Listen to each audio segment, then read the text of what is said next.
Bismillahirrahmanirrahim. Assalamualaikum warahmatullahi wabarakatuh. Alhamdulillahirrabbilalamin. Hamdan yuafi ni'amahu wa yukafi'u mazidah. Ya Rabbana lakal hamdu kama lijalali wajhikal azimi wa sultanik. Sebelumnya perkenalkan, nama saya Erna Lila Sari dengan NIM 12120600028 dari program studi pendidikan biologi 2A yang mengikuti program Merdeka Belajar Kampus Merdeka di mata kuliah Ilmu Fikih program studi pendidikan fisika 2A. Kali ini saya akan mereview materi yang telah disampaikan oleh Bapak Dr. Fajar Hikam dan juga rekan-rekan saya dari kelompok 1 tentang sumber hukum Islam, yaitu Al-Quran. Seperti yang kita ketahui, pengertian dari Al-Quran menurut bahasa, yakni berasal dari bahasa Arab, yaitu kiroah yang artinya bacaan atau dibaca. Pengertian Al-Quran menurut istilah adalah firman Allah Subhanahu wa Ta'ala yang diturunkan kepada Nabi Muhammad SAW yang berbahasa lisan Arab dan juga diturunkan melalui malaikat Jibril. Al-Quran juga merupakan suatu mukjizat yang ditulis dalam beberapa mushaf yang sampai kepada kita secara mutawatir, sehingga apabila kita membacanya akan bernilai ibadah. Kandungan dari isi pokok Al-Quran sendiri mempunyai 5 isi pokok. Yang pertama ada tauhid, ibadah, al-wadu wal-wa'id, petunjuk kebahagiaan, dan juga sejarah umat terdahulu. Untuk tauhid sendiri berisikan keyakinan kita kepada Allah Subhanahu wa Ta'ala, dan juga untuk tauhid ini sendiri ada pada 6 rukun iman yang kita imani. Untuk ibadah sendiri yaitu berisi seperti tata cara beribadah yang baik, dan juga untuk al-wadu wal-wa'id sendiri itu berisi janji-janji Allah, baik itu yang benar dan juga baik itu yang buruk, untuk petunjuk kebahagiaan agar kita mendapatkan petunjuk dari Allah untuk menghadapi kehidupan dunia maupun di akhirat. Sedangkan untuk sejarah dari umat terdahulu, semua bisa mengambil ibroh dan pelajaran dari umat-umat terdahulu.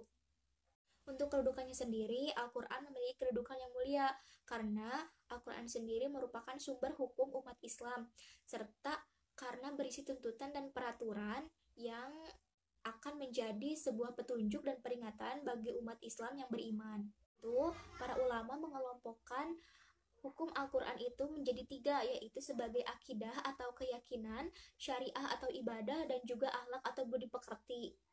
Untuk akidah dan keimanan sendiri yang mempunyai arti seperti keyakinan dalam hati dan juga yang terangkum dalam 6 rukun iman yang telah kita imani, seperti iman kepada Allah, kepada Rasul, iman kepada kitab-kitab Allah, dan juga yang lainnya.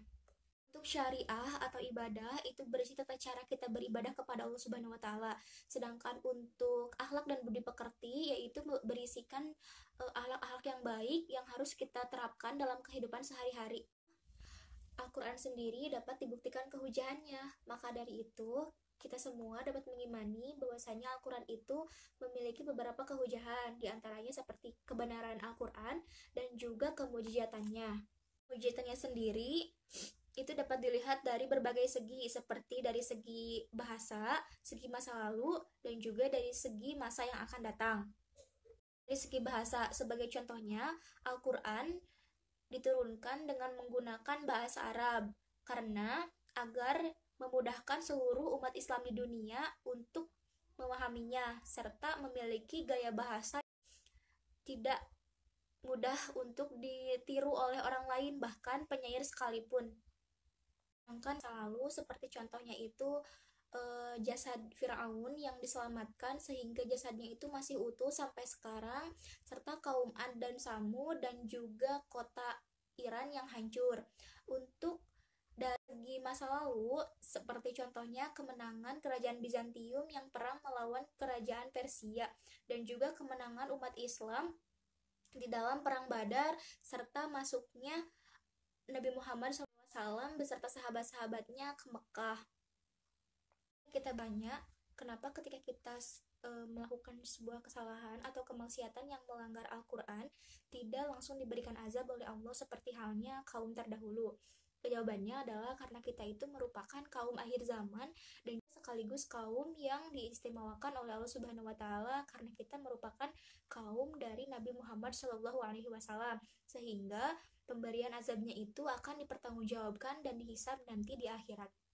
Dan juga sebagai satu contoh murka Allah kepada kaum pada kaum terdahulu, seperti halnya dalam Quran surat At-Taubah yang tidak memiliki lafaz bismillah pada awal suratnya. Mungkin hanya itu yang dapat saya sampaikan. Kurangnya mohon dimaafkan. Wassalamualaikum warahmatullahi wabarakatuh.